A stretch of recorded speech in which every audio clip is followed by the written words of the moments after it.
And can I have my slide up on the screen? Thank you. Good morning, everyone. And welcome to today's service. And nice to see you week or Sunday before the Thanksgiving.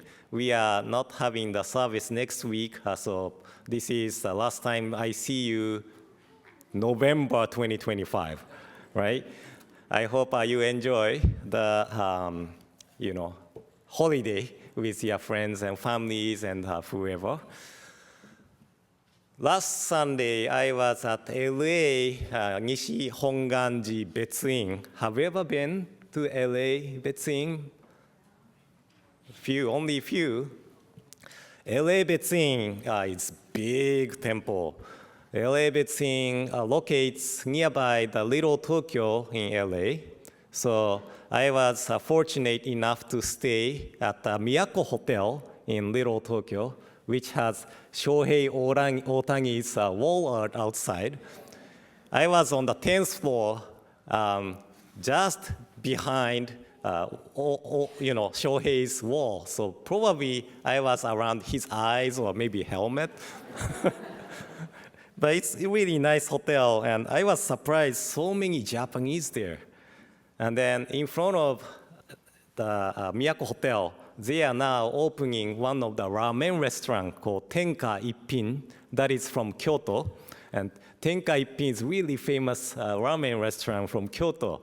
And I don't go there often, but when I get drunk, I don't know why, I want to eat Tenka Ippin ramen. So maybe I don't have to go there often, but yeah. I hope, but tastes good. So if you are interested in, please go LA and try their ramen too. So anyway, today is a Q&R, and I have received a few questions.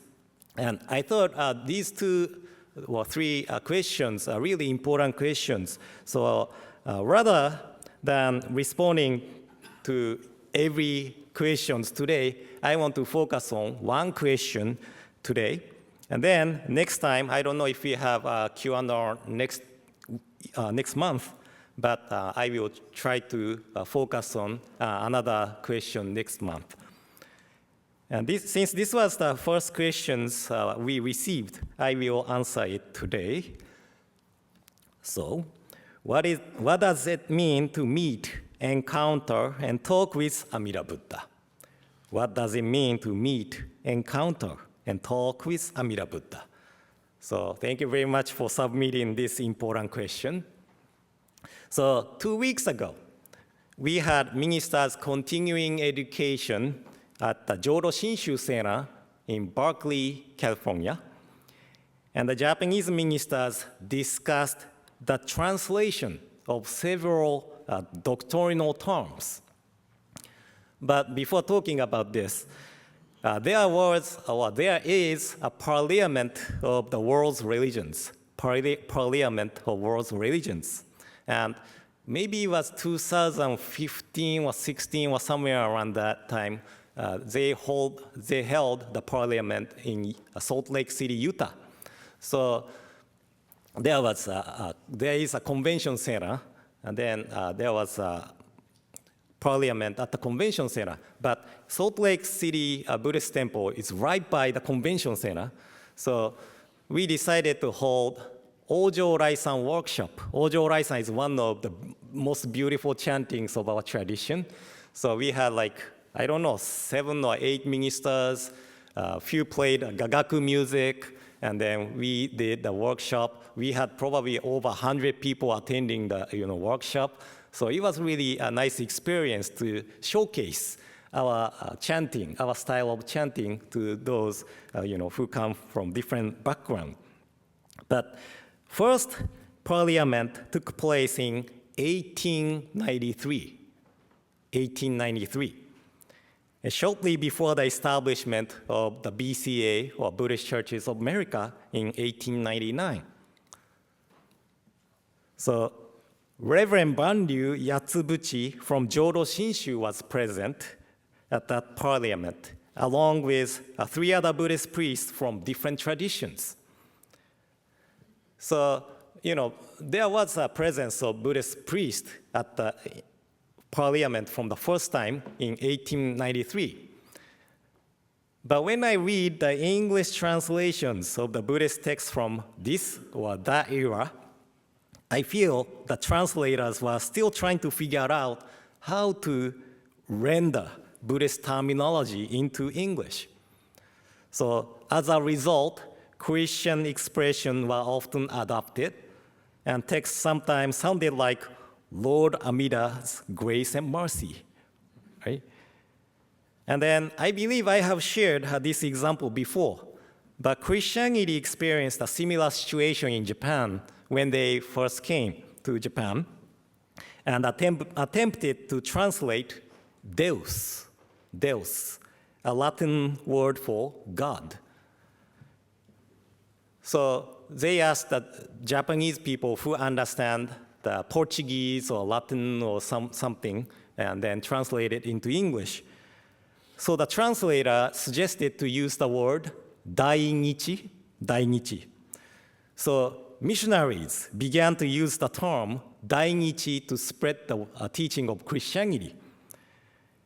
And then they were amazed by how sincere Japanese people seemed. They listen carefully and they put the hands together and say, "Oh, arigatai, oh, thank you for sharing this teaching." So whenever they heard the word dainichi, they put the hands together and no. So missionaries thought their propagation would succeed in Japan. But things did not go quite as they expected. They began to wonder why and eventually realized that Dainichi is the name of a Buddha, especially revered in Koyasan or Shingon tradition. So the Japanese people thought the missionaries were Buddhist priests from another country sharing the teaching in Latin or Portuguese. So this episode reminds us of the importance of translation and the need to avoid misunderstanding. That is why I try to refrain from using Christian terminology when explaining Buddhist teachings.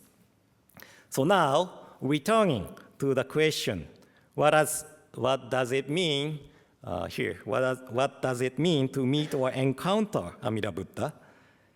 So there are several kanji characters used in Japanese to express meet or encounter.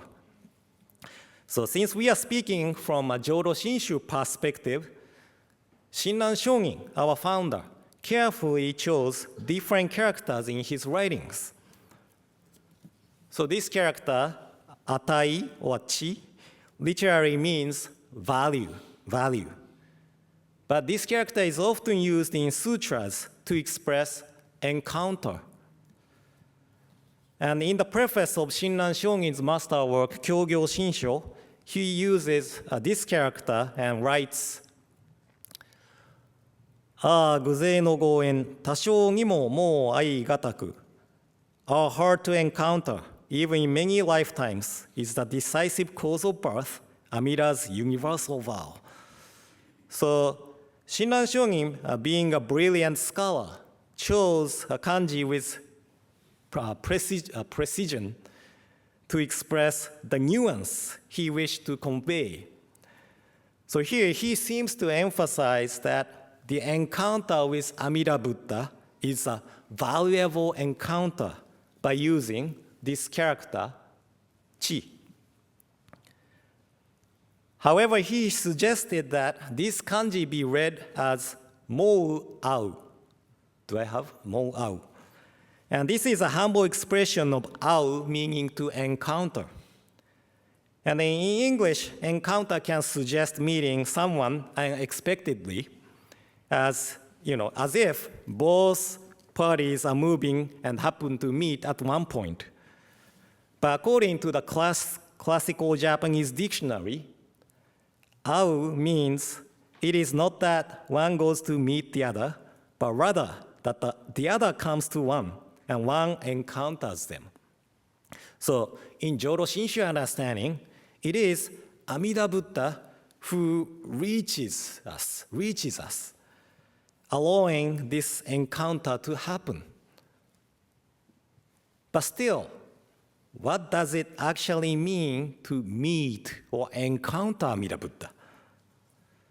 So Shinran Shonin explains this clearly in Notes on Once Calling and Many Calling. This is one of his writings. 会うはもう会うという。もう会うと申すは本願力を信ずるなり。So, encounter means to entrust oneself to the power of the primal vow. Thus, in Jodo Shinshu, to encounter Amida Buddha means to entrust oneself to the power of the primal vow. And then, this is where translation can, become important. The word power is a literal translation of chikara, but I have always found it somewhat limited. So if you have listened to my previous Dharma messages, you may have noticed that I often use the expression working of the primal vow instead of the power of the primal vow. So this follows some Jodo Shinshu scholars in Japan who explains Hongan Riki, or the power of the primal vow, as Hongan Riki no hataraki, meaning the working of the primal vow. I know this is real difficult, but if you don't get it, don't worry about it. Right? You can go home, watch YouTube again, over and over again, and then maybe click one day. I don't know. So consider how the kanji power or chikara is used in power, generation in Japan, like nuclear power plants, thermal power plants, hydraulic power plants, wind power plants, right? It refers to power, right? It does refers to power, but it is through the working of nuclear or thermal, hydraulic or wind energy that electricity is, produced, right? So what we receive through the power or working of the primal vow of Amida Buddha, it is shinjin, entrusting heart, which becomes the cause of our liberation from the realm of birth and death. So this working of the primal vow manifests as the call, Namo Amida Butsu. So as I previously explained, Namo Amida Butsu can be understood in two ways. One is from the Buddha's side, and the other from our side. From the Buddha's side, Namo Amida Butsu, it may be hard to see, but Namo Amida Butsu is Amida Buddha calling us to entrust ourselves to the working. And it is also the testimony, encouragement, and recommendation of all the Buddhas. If we entrust ourselves to this working of Amida Buddha, we'll be okay. And then from our side, sorry, Bobby, I'm changing the slide. From our side, Namo Amida Butsu means recognizing the real arrival of Amida Buddha's working. So another term that can be difficult is the word primal in primal vow, right? As you know, Buddhism is the teaching of cause and effect, interdependence, right? So if I go too deeply, today's talk will become too long, but all bodhisattvas aspire to become Buddha, and then they establish vows to fulfill to become Buddha. Such as, when I become Buddha, I fulfill so and so. If not, I will not become Buddha. These are the kind of the styles of the vows.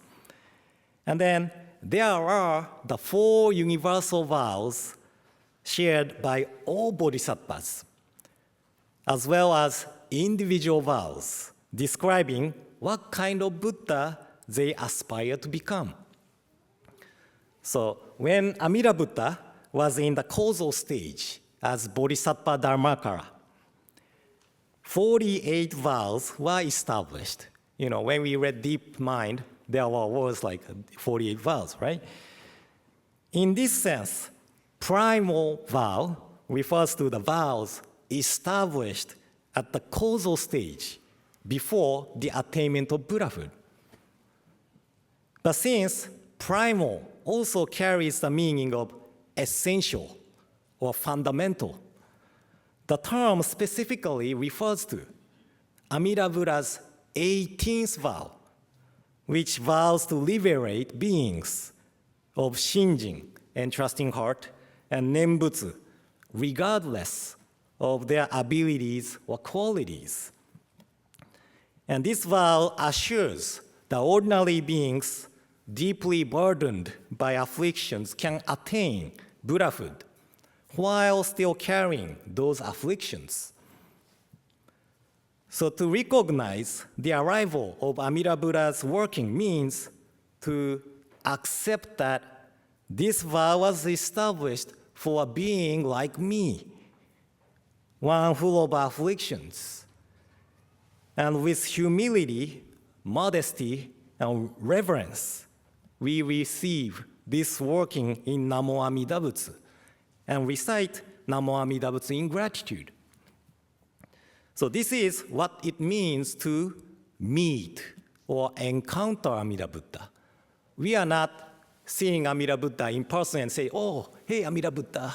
No, it's not meet or encounter Amida Buddha in our, expression. To meet or encounter in Amida Buddha in Jodo Shinshu is to entrust ourselves to the working of Namo Amida Butsu. That is to meet or encounter Amida Buddha. And finally, the question was asking about talking with Amida Buddha. It doesn't mean having an actual conversation with Amida Buddha, but I often use the expression, a voiceless conversation with Amida Buddha. Voiceless conversation with Amida Buddha. When I get upset at reckless drivers on the road, or when I feel greedy while looking at musical instruments online, I feel as if I'm having a silent exchange with Amida Buddha. Almost like Amida is saying, hey, Yuki, this is exactly why I established the 48 vows. Because of you, right? So through this calling in Namo Amida Butsu, I recognize, perhaps that driver really needs to go bathroom. Or maybe, expecting the baby, so they are rushing to the hospital, right? So my self-centered perspective shifts or, changes towards consideration of others. So this is the life of Jodo Shinshu Buddhist who encountered the working of Amida Buddha instead of always having the self-centered mind by receiving or acknowledging the arrival of Amida Buddha's working.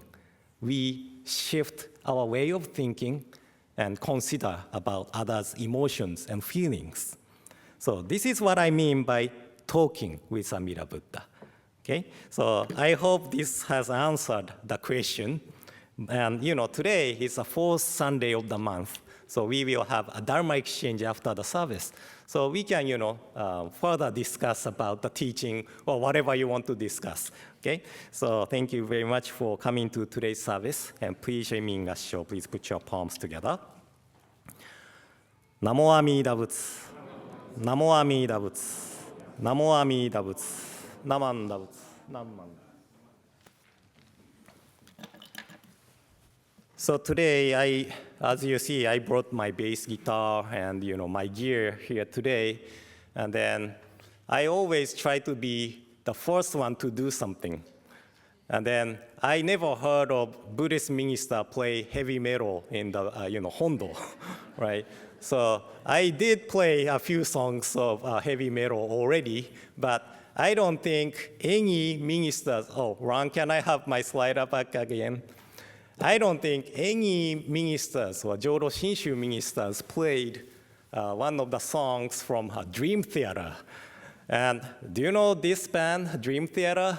And then if you know Dream Theater, and then if you hear me saying, I'm going to play a song called Dance of Eternity, then you'll be surprised, what? Are you able to play that? That difficult. This is really, really difficult. And I have to move my fingers almost all the time. But the reason I like Dream Theater, the song is really challenging to play. And then also, bass player is Asian American, John Mayan. He is amazing bass player. And even though he's playing like a really difficult line, he's like really cool and but amazing bass player. So I aspire to be like him, but I'm not the John Mayan, so I don't think I can play like him. And I was telling Kelvin this morning, 25% chance of being able to play without mistake. 25%. So please be kind, gentle. But please allow me to get ready to play.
So the reason I picked this song, the title, Dance of Eternity, this kind of reminds me of the transmigration or cycle of birth and death, which I talked about, right? So Dance of Eternity.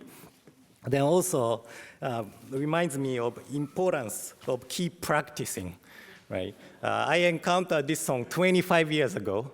Then, I forgot to talk about, do we have time, right?